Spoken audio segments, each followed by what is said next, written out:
Live at 6, this is 13 News Now. And off the top at 6, we're live over a very soggy Virginia Beach Boulevard. Yes, it is a soaking end to the work week, and the amount of rain you're getting depends on where you are. Downtown Hampton getting some fog tonight. Now, all that green on the radar means the wet weather isn't letting up anytime soon. Let's get started with the experts. Chief Meteorologist Jeff Lawson is tracking how long this will last. Well, we have several different lines that we have been tracking throughout the day. The one that's coming through right now, I actually just hit the windshield wiper on this sky view and it cleared it about 30 seconds ago. And now you can see the raindrops rapidly building up on it once again. But the heaviest of the precipitation is now tending to move a little bit off to the north. There are a few other lines, though, out in western parts of the state, western North Carolina, that have to still come through. But as I mentioned earlier today, and especially here with this last little bit of a line, we have had some pretty significant downpours. You can see all these bright colors. Still some really heavy rain down here near Knott's Island, stretching down into Corova and then down toward Olds. You get back here inland a little bit, west of Currituck for the most part, now more into Camden County, Pasquotank County, a little bit of heavy rain there. Starting to see breaks over parts of Virginia Beach. Also some breaks here on the peninsula with the heaviest rain now just moving off. This is Matthews. Actually, that's Gloucester. That's Matthews. Just moving off of the tip there out into the bay. A little bit of a break. So current temperature is a very warm 69-degree current temperature. Winds at 17, gusting even higher.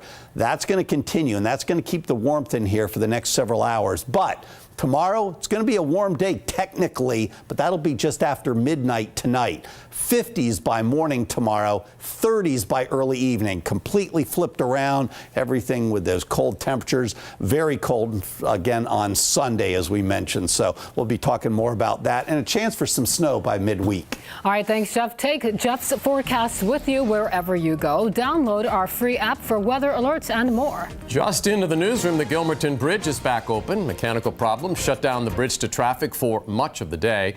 We reached out to Public Works. They tell us repairs still need to be made, and because of that, the bridge will be closed to traffic starting at noon tomorrow. There's no word on when the bridge will reopen. It is the largest project in VDOT's history. You're looking live at the high-rise bridge in Chesapeake, where work is underway to expand it to 6 lanes. The project also covers several miles of interstate between 264 and 464. It all comes with a $400 million plus price tag. As Megan Chin explains, drivers could be on the hook for that. Hundreds of cars clog up this road every day. It's the largest step in reversing the gridlock that's happened in this area in many years. Now the plan to fix that is kicking off by digging in. Officials from around Hampton Roads, the Secretary of Transportation, and Governor Terry McAuliffe are celebrating the progress. McAuliffe says this groundbreaking is also an appropriate way to spend his last day as Virginia's governor. I've said all year I'm going to be running through the tape, and that's exactly what we're doing and why we're here today on my last full day as governor. With the project, 4 lanes will turn to 6, with 1 express toll lane in each direction. Riding on them free today, you will be riding on them free tomorrow. And although McAuliffe's time as governor is up, we'll see where we go, but I don't ever take anything off the table. He's leaving behind a vision the community will bring to life. Oh, this is a great opportunity. Again, it's not only for us, it's for VDOT and it's for the community. Construction will begin in June and the project will be done by July 2021. In Chesapeake, Megan Shin, 13 News Now. New details on a murder mystery in Norfolk. A Richmond woman now stands accused of killing a man. Police released this mugshot of Miranda Marshall. The 39-year-old faces second-degree murder charges. It comes after a grisly discovery was made on Wednesday. A man found dead inside a home on West 42nd Street. We're still waiting to hear what led to the killing or how Marshall knew the victim.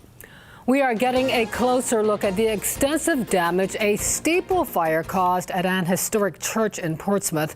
Investigators say a blowtorch started the fire that lit up the Portsmouth skyline. Tonight, the pastor is speaking out for the first time. Stephen Graves has her message. Yeah, guys, first of all, this pastor says she thanks God that this wasn't any worse than it was.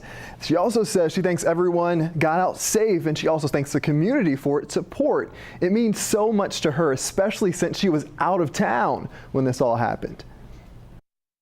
Still in a bit of awe, Pastor Megan Soche describes what she surveys today as, "It's somewhat overwhelming and emotional." You see, she's really only had a couple of days to process all of this.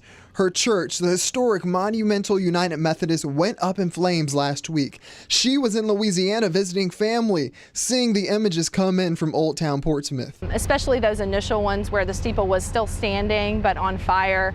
That was a difficult sight to see. The damage has now changed the Portsmouth skyline. For the first time, we're getting a look inside. The sanctuary has to be aired out by these long tubes. It has extensive water damage. Christmas decorations still hung inside when these pictures were taken. Bad things happen. Devastation comes. Things get damaged. We get hurt. And even still, God is present with us. Us. She's been saying that a lot lately because this church represents a family and home to so many. The church members also know the strong history and that we've been in existence for 245 years and that this will not stop Monumental from continuing on in ministry. She says what's touched her the most was seeing others rally around them. She specifically remembers people praying in the parking lot among the devastation, damage that can't extinguish their faith. To me, that just shows what Old Town Portsmouth is. Now, if you're wondering, insurance did cover all these damages. The congregation hopes to move back into that fellowship building soon. They do plan to rebuild. For now, though, another church in Churchland has opened up its doors for them to worship. Stephen Graves, 13 News Now. New at 6, a convicted heroin and fentanyl trafficker will spend the rest of his life behind bars. Kenneth Stewart pleaded guilty in Norfolk federal court today. Prosecutors say he admitted to moving the drugs that are linked to more than a dozen overdoses and the deaths of 2 people. He is expected to be sentenced to life in prison later this year.